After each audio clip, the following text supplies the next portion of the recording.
Mga idol at kabayan, breaking news! Hinihinalang mga uniforme ng militar ng China nakuha sa isang Pogo Hub sa Pampanga. Kita sa botones na nakaukit pa ang letrang PLA kung saan ayon sa mga otoridad ay posibleng nangangahulugang People's Liberation Army. Naku po, paano nangyari ito? Iimbestigahan ng Presidential Anti-Organized Crime Commission kung merong miyembro ng Chinese military ang nagpapanggap na nagtatrabaho sa Pogo. Kamakailan lamang isa ding Chinese national ang hinuli dahil sa panunutok ng baril at nadiskubring hacking device, baril at military grade drone na meron ito. Amerika nag-deploy ng isang drone na pwedeng gamitin sa combat at surveillance sa West Philippine Sea. Ito ay matapos humingi ng tulong ang Pilipinas sa Amerika sa patuloy na pagiging agresibo ng China sa West Philippine Sea. Pilipinas hindi magpapaalam sa China sa mga gagawin itong resupply at medical evacuation sa Ayungin Shoal. Ano yan sir, no? Kalukuhan yan na hingin pa nila yung tayo pa yung hihingi ng permiso. Sarili nating teritoryo yun.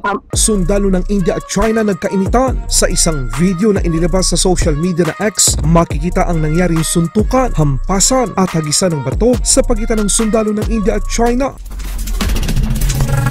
Naku po, ito na yung isa sa mga kinakatakutan nating mga Pilipino, ang makapasok ang mga sundalo ng China sa bansa ng palihim o patago. Ayon sa pinakabagong impormasyon nilabas sa mainstream media, hinihinalang uniforme ng military ng China nakita matapos halugugin ng mga otoridad ng Pilipinas ang Pogo Hub sa Pura, Pampanga. Makikita sa isang uniforme na ang botones nito ay nakaukit ang letrang PLA kung saan hininala ng mga otoridad ng Pilipinas na ito ay nangangahulugang People's Liberation Army, ang armadong organisasyon ng Chinese Communist Party at ang pangunahing puwersang militar ng People's Republic of China. Sinabi ng Presidential Anti-Organized Crime Commission na iimbestigahan nila kung mayroong Chinese military personnel sa bansa na posibleng nagpapanggap bilang mga empleyado ng Pogo. 46 na gusali ang dapat na masuri sa isang nasabing Pogo Hub sa Purak, Pampanga. Pero 11 pa lang ang natapos halugugin ng PAOK dahil sa laki ng nasabing compound. Nakababahala dahil nung nakaraang linggo, isang Chinese national din ang nahuli ng mga kapulisan dahil sa panunutok nito ng baril sa Makati. Sa follow-up operation, nakita sa tinutuluyan ng sabing Chinese national ang iba't ibang uri ng hacking devices, military grade drone at maging baril at mga bala.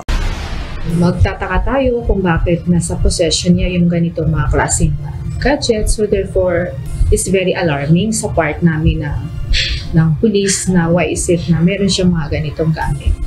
Ang certain gadgets like yung drone and meron din siyang mga cellphone and yung makapag-identify makapag-intercept ng other gadgets. So as of now, since na ang expert ang makapag-justify kung anong klaseng gadgets ang mga to, then we are waiting for the final report. Kasama po yan sa investigation din, lahat po ng possibility kung ano po yung background nitong subject natin.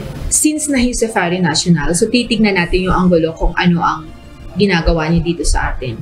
And why is it that he has this kind of gadgets. Ano naman kaya ang totoong pakay ng mga tsekwang ito sa Pilipinas? Mag-comment lang kayo sa video na ito. Sa ibang balita naman, isa sa mga drone na maaasahan ng Amerika ay nakadeploy na ngayon sa Pilipinas. Ang drone ng US Marine Corps na MQ-9A Reaper ay nag-ooperate na ngayon sa Pilipinas sa pamamagitan ng rotational bases ayon sa source na USNI News. Gaano ba kaimportante ang ganitong uri ng military hardware ng Amerika para sa Pilipinas? Para lang sa inyong kaalaman mga kabayan, ang MQ-9A Reaper ay isang drone na pwedeng armasan, maglunsad ng isang pag-atake na may katumpakan sa nasabing target. Kaya nito magsagawa ng intelligence, surveillance, reconnaissance, close air support, combat search and rescue at marami pang iba. Ang presensya nito sa himpapawid ng Pilipinas at sa West Philippine Sea ay magbibigay ng real-time na impormasyon para makita halimbawa ang aktual na pangyayari o kaganapan, lalo't parami ng parami ang mga barko ng China na pumapasok ng iligal sa katubigang nasasakupan ng ating bansa. Ang unmanned Unmanned Aerial Vehicle ng Amerika ay nagsimula na mag-operate sa Basa Air Base sa kahilingan ng Pilipinas na suportahan ang mga pagsisikap na pagbabahagi ng intelligence sa pagitan ng US Indo-Pacific Command at ng Armed Forces of the Philippines, kung saan kinumpirma ng Marine Expeditionary Force noong nakaraang linggo. Sa katunayan, hindi ito ang kauna-unang beses na nag-deploy ang Amerika ng kanilang drone para suportahan ang Pilipinas sa West Philippine Sea. Noong nakaraan, isang Army MQ-1C Gray Eagle ang nag-ooperate sa Edwin Andrews Air Base sa katimugang bahagi ng Pilipinas. Nakita na ito ay lumipad din sa mismong araw ng Philippine Resupply Mission sa BRP Sierra Madre LS-57 sa Ayungin Shoal. Nakibahagi din ang MQ-9A Reaper itong sinking exercise sa panahon ng Balikatan 2024 noong nakarang buwan. Ang ginagawang pag-deploy ng assets ng Amerika sa Pilipinas ay dahil sa patuloy na pagiging agresibo at panggigipit ng China sa mga Pilipino sa West Philippine Sea. Sa ibang balita naman, Pilipinas hindi magpapaalam o hihingi ng anumang permiso sa China sa mga gagawing resupply mission sa Ayungin Shoal. Sinabi kasi ng Chinese Foreign Ministry na wala daw sanang magiging problema sa pagitan ng Pilipinas at China kung ipapaalam nito ang gagawing resupply at medical evacuation sa Ayungin. Pero ayon sa National Security Council at sa Armed Forces of the Philippines, ang Ayungin Shoal ay nasa 200 nautical mile exclusive economic zone ng Pilipinas. Isang kalokohan na tayo pa ang hihingi ng permiso sa China. Ibig sabihin, malaya pa rin tayo makakapaglayag, lalong-lalo na ang ating po mga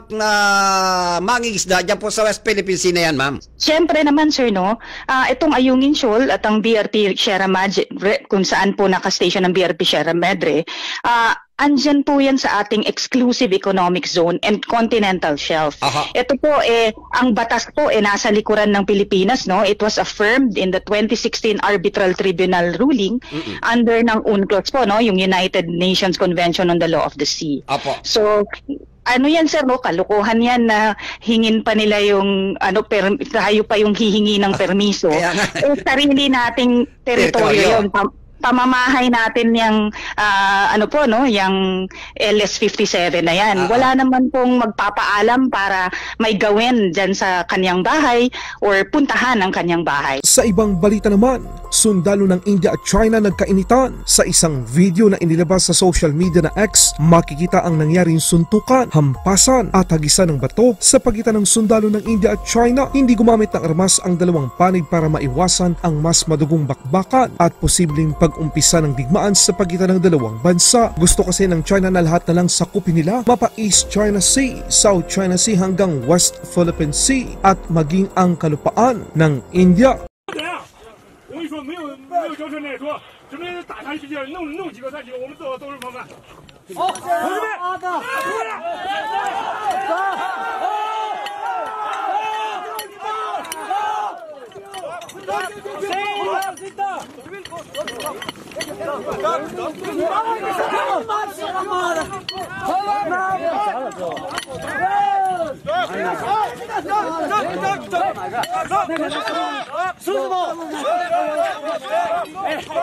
志们